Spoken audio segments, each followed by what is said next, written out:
Dear students, क्या आप घोष, अघोष, अल्प प्राण और महाप्राण वर्णों को अक्सर भूल जाते हैं, उनको समझ नहीं पाते हैं, कन्फ्यूज्ड रहते हैं? तो चलिए आज का यह वीडियो ध्यान से देखिए और आज के बाद आप बिल्कुल भी कन्फ्यूज्ड नहीं होंगे। तो बहुत बहुत स्वागत है आपका अपने यूट्यूब चैनल विद्या की बरसात में। आज के इस वीडियो में हम लोग संस्कृत व्याकरण का अध्ययन करेंगे। सबसे पहले हम लोग जानें कि संस्कृत व्याकरण या व्याकरण होता क्या है। किसी भी भाषा को शुद्ध जानने के लिए, समझने के लिए, पढ़ने के लिए हमें व्याकरण की आवश्यकता होती है। संस्कृत भी एक भाषा ही है, तो इसका समुचित अध्ययन करने के लिए हमें व्याकरण की आवश्यकता होती है। तो चलिए जानते हैं कि व्याकरण क्या है। व्याकरण एक शब्द शास्त्र है।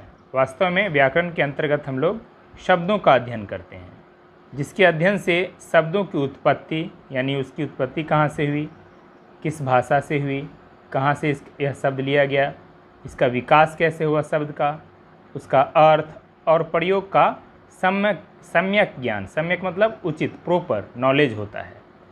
यह नॉलेज कौन देता है हमें? व्याकरण। चलिए अब हम लोग जानेंगे वर्ण क्या है। वर्ण आपने पहले भी पढ़ा होगा।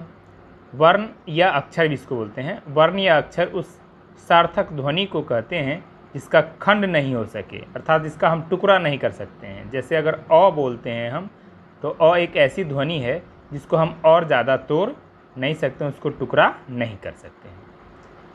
अब आगे है वर्ण के भेद।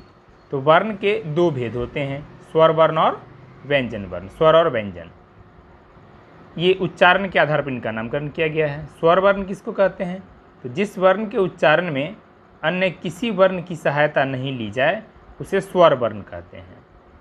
स्वर वर्ण कितने हैं? 13 हैं। जैसे अ बोलते हैं तो हमें किसी और वर्ण की सहायता लेने की ज़रूरत नहीं पड़ती है। जैसे अगर मान लीजिए कि हम क बोलते हैं तो उसमें अ की सहायता लेनी पड़ती है, इसलिए क स्वर नहीं है। जैसे हम का बोलेंगे तो इसमें आ अपने आप आ जाता है, आप बोल के देखिए। तो क, का ये सब जो है वो स्वर नहीं है। क, ख, म ये सब व्यंजन हो जाते हैं। स्वर किसको बोलेंगे? जिसके उच्चारण में अन्य किसी भी वर्ण की सहायता लेने की जरूरत नहीं पड़ी। ये 13 हैं, याद रखिएगा। अ, आ, ई, उ, री भी दो प्रकार का, ह्रस्व री, दीर्घ री। इसके बाद री, ए, ऐ, ओ और औ। ये क्या है? 13 स्वर हैं।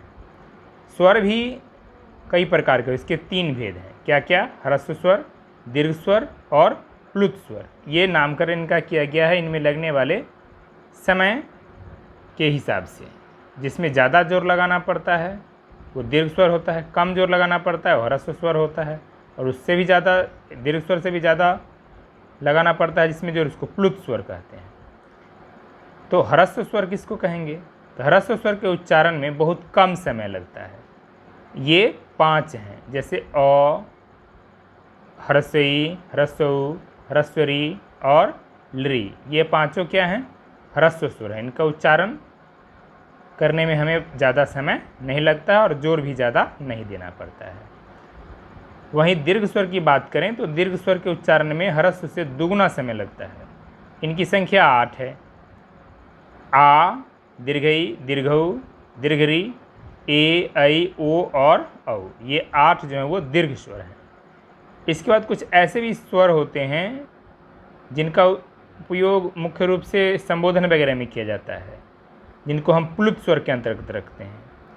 इनको उच्चारण में और भी अधिक समय लगता है। प्लुत स्वर के उच्चारण में दीर्घ स्वर से भी अधिक जोर लगाना पड़ता है। जैसे हम बोलते हैं हे कृष्ण या हे राम, ओम। इन सब के उच्चारण में हमें दीर्घ स्वर से भी अधिक समय लगाना पड़ता है, इसलिए इनको हम लोग रखेंगे प्लुत स्वर के अंतर्गत। तो चलिए ये थी बात है स्वर वर्ण के संबंध में। अब हम लोग जानेंगे व्यंजन वर्ण को। तो व्यंजन वर्ण क्या होता है? तो जिसका उच्चारण स्वर की सहायता से उसे व्यंजन वर्ण कहते हैं। इनकी संख्या 33 है। जैसे क अगर बोलते हैं तो क को बोलने में अपने आप अ आ जाता है, यानी क का उच्चारण बिना अ की सहायता के नहीं होगा, इसलिए क एक व्यंजन वर्ण है। तो व्यंजन वर्ण भी कई प्रकार के होते हैं। जैसे स्पर्श व्यंजन वर्ण। स्पर्श किसको बोलते हैं? तो स्पर्श व्यंजन वर्ण की संख्या है 25। ये क वर्ग से लेकर के और प वर्ग तक के अंतर्गत सारे जो आते हैं व्यंजन ये स्पर्श वर्ण के अंतर्गत आते हैं। क से लेकर म तक, यानी क ख ग घ अंग च छ ज झ य ट ठ ड ढ न त थ द ध न प फ ब भ म। इनकी संख्या कितनी हो गई? 25। ये स्पर्श हैं। इसके बाद 4 अंतःस्थ हैं, य र ल और व। और इसके बाद अगला 4 जो है यर ल व का तालव्य स, मूर्धन्य स, दंत स और ह, ये ऊष्म है। इनके बोलने में ऊष्मा यानी हीट निकलता है, शरीर मुंह से गर्म हवा निकलती है। तो इस प्रकार से आप देख सकते हैं 25 + 4 + 4 टोटल कितने हो गए? 33। अब आते हैं हम लोग, ये जो वर्ण हैं व्यंजन वर्ण, उनको हम लोग फिर बांटते हैं और भी कुछ आधार पे, जैसे घोष और अघोष में बांटते हैं। इसके अलावा अल्प प्राण और महाप्राण में भी हम इनको बांटते हैं। घोष क्या है? घोष वर्गों के तृतीय, चतुर्थ। घोष किसको बोलेंगे? तो वर्गों के तृतीय, चतुर्थ, पंचम वर्ण तथा य, र, ल, व और ह घोष होते हैं। इन्हें घोष क्यों कहा जाता है? क्योंकि जब हम इनका उच्चारण करते हैं, घोष को कभी कभी सघोष भी लिखा मिलेगा। जब हम इनको बोलते हैं, जैसे किसी वर्ग का तृतीय वर्ण ले, जैसे कि क वर्ग का तृतीय क्या है? तो ग है। जब ग हम बोलते हैं तो हमारी जो स्वर तंत्रियाँ हैं उनमें एक कंपन होता है। पांचवा भी जब हम इसका बोलते हैं या चौथा भी बोलते हैं, ग, घ, अंग, तो फिर आप देखेंगे, आप गले के पास अपने हाथ को रख के देखेंगे तो एक कंपन, एक वाइब्रेशन आपको महसूस होगा। इसलिए इनको क्या कहते हैं? घोष कहते हैं। लेकिन अगर आप क ख बोलेंगे तो वो कंपन महसूस आपको नहीं होगा। यानी कि पहला और दूसरा जो आप देख रहे हैं इसमें, वो क्या है? वो अघोष हैं, घोष नहीं है। वर्गों के प्रथम और द्वितीय वर्ण जो है वो अघोष हैं। उनके उच्चारण में आपको कंपन महसूस नहीं होगा। इसके अतिरिक्त य, र, ल, व और ह ये भी घोष हैं। इनके उच्चारण करने के क्रम में भी आपको स्वर तंत्रियों में कंपन का एहसास होगा। और अघोष में वर्गों के प्रथम और द्वितीय वर्ण के अलावा तालव्य स, मूर्धन्य स और दंत स, ये तीनों अघोष होते हैं। इनका उच्चारण करने में हमें स्वर तंत्रियों में कोई वाइब्रेशन का अनुभव नहीं होता है। तो ये हो गया वाइब्रेशन के हिसाब से, यानी स्वर तंत्रियों में कंपन के आधार पर घोष और अघोष में भी बांटे गए हैं व्यंजन वर्ण को। अब हम लोग जानते हैं अल्प प्राण और महाप्राण के विषय में। तो इन व्यंजन वर्णों को हम लोग एक और आधार पर बांटते हैं, वर्गीकृत करते हैं। वो कौन सा आधार है?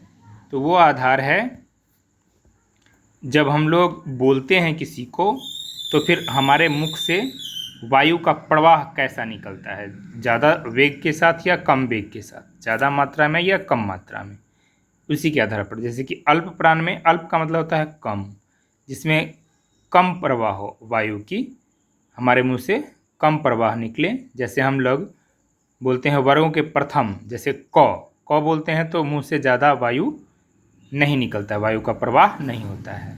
लेकिन वहीं अगर हम लोग द्वितीय वर्ण को बोलेंगे वर्गों का, जैसे ख बोलेंगे या चौथा बोलेंगे घ बोलेंगे, तो ख या घ बोलने के क्रम में हमारे मुख से वायु का प्रवाह ज़्यादा होता है, ज़्यादा निकलती है, वायु प्रवाह के साथ इनको हम बोलते हैं। इसलिए इनको महाप्राण कहा जाता है। महा का अर्थ ही है ज़्यादा बड़ा, यानी ज़्यादा मात्रा में। तो अल्प प्राण और महाप्राण के फर्क को आप समझ जाएंगे तो फिर समझने के बाद आपको आसानी से याद रहेगी। आप बोल करके भी पता कर सकते हैं। अगर आपको एग्जाम में पूछ दे, 4 वर्ण दे दे और कहे कि इसमें से अल्प प्राण कौन है या महाप्राण कौन है, तो आप उच्चारण करके भी पता लगा सकते हैं। तो वर्गों के प्रथम, तृतीय, पंचम तथा य र ल व ये जो हैं वर्ण अल्प प्राण होते हैं, यानी इनके उच्चारण में हमें कम मात्रा में वायु का प्रवाह मुख से करना पड़ता है, यानी हमारे मुंह से हवा कम निकलती है। ऐसे भी ट्रिक से भी याद रख सकते हैं कि जो विषम संख्याओं में है, पहला, तीसरा, पांचवा वर्गों के, जैसे क वर्ग का ही ले लीजिए तो क, ग और अंग। च वर्ग का हो गया च, ज और य। ये सब जो हो गए क्या हो गए? अल्प प्राण हो गए। इसके अतिरिक्त य, र, ल और व, ये सब जो हैं ये अल्प प्राण के अंतर्गत आ गए, और जो बाकी बच गए वो सब महाप्राण में आ गए। अर्थात वर्गों के द्वितीय, चतुर्थ तथा तलाबे स, मूर्धन्य स, दंत स और ह, ये वर्ण क्या हो गए? महाप्राण होते हैं। तो आशा करते हैं आपको आज का यह वीडियो बहुत समझ में आया होगा अच्छा से। तो फिर हम लोग मिलेंगे अगले किसी वीडियो में। अगर आप हमारे चैनल पर नए हैं तो चैनल को सब्सक्राइब कर लें, वीडियो को लाइक कर दें। बहुत बहुत धन्यवाद। फिर मिलते हैं अगले वीडियो में। जय हिंद।